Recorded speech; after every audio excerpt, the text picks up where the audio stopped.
Jean-François, qui es-tu? Alors professionnellement, je suis le responsable de la recherche dans une start-up qui s'appelle Miro, qui produit des contenus photos pour pas mal de grandes marques partout dans le monde.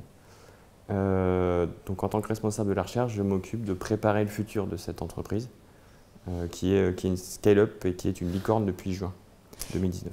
Et comment est-ce qu'on prépare l'avenir?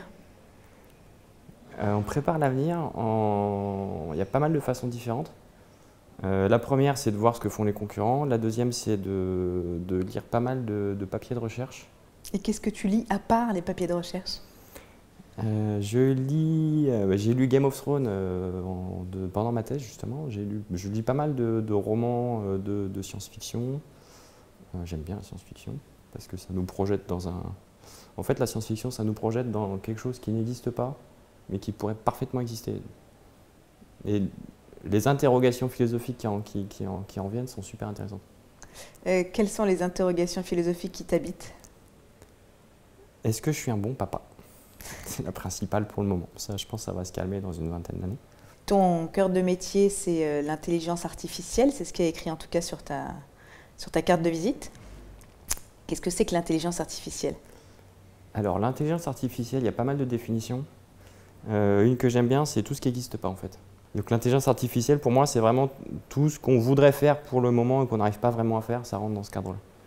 À quel niveau de maturité on en est?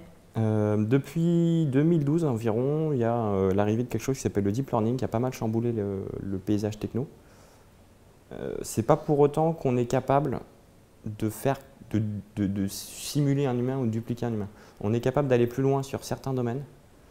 On va vers des outillages de plus en plus complexes qui vont aider de plus en plus, notamment à la créativité, mais ça reste contrôlé par des besoins vraiment humains et hors de l'expertise de ces petits logiciels d'IA, ils ne savent rien faire. À quel moment de ta vie tu es tombé dedans?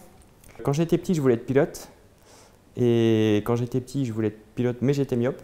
Donc je me suis assez vite rendu compte que ce qui m'intéressait, c'était de comprendre comment nous, on perçoit les choses et comment on voit. Donc je suis tombé dedans super tôt et j'ai continué toute ma vie en fait. Ton job, c'est d'imaginer l'avenir et d'emmener Miro et les équipes vers ce qui reste quand même assez abstrait, puisque Oui. par définition, ça n'existe pas. Comment est-ce que tu expliques quelque chose qui n'existe pas, à part dans ta pensée? En général, un bon petit dessin, ça marche pas mal. Merci beaucoup. Merci à vous.